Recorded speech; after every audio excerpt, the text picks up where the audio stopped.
Əzizimiz Oqtay Eloğlu, hansı ki Eloğlu mahnısı ilə tanınıb, özü vurğuladı, özü şəxsən, valla bu dəfə düz deyirəm, özün oxuyacaqsan, buyur.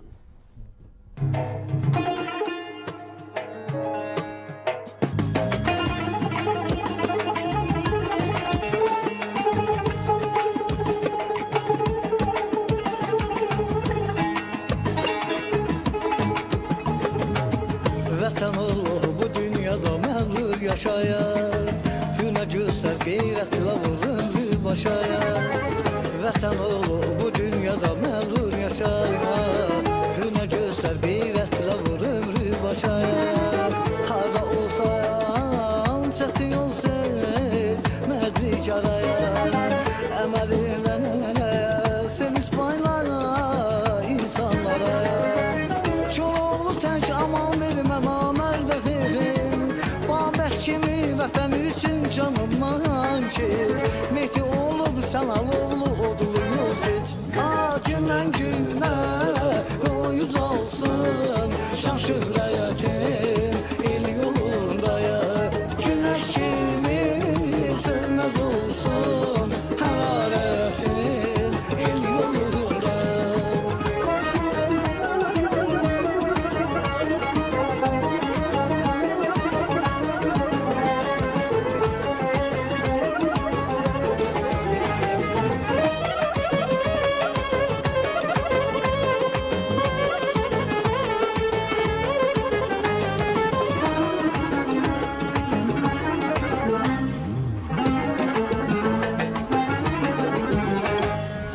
Sevilini, sev vətəni, sev cahanayı. İnsanları yaxşı tanı, yaxşı öyrəyən. Bircə dəfə bəxş olunur ömür bizəyə. Qoy igidlik bəzək olsun ömrümüzə. Koroğlu tək aman vermə namərdə xeyrim, Babək kimi vətən üçün canımdan keç. Mehdi olub sən alovlu odlu yol seç. Gündən günə qoyuz olsun şan şöhrətin el yolundaya. Günəş kimi sönməz olsun hərarətin el yolunda.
Qoyuz olsun şan şöhrətin el yolundaya.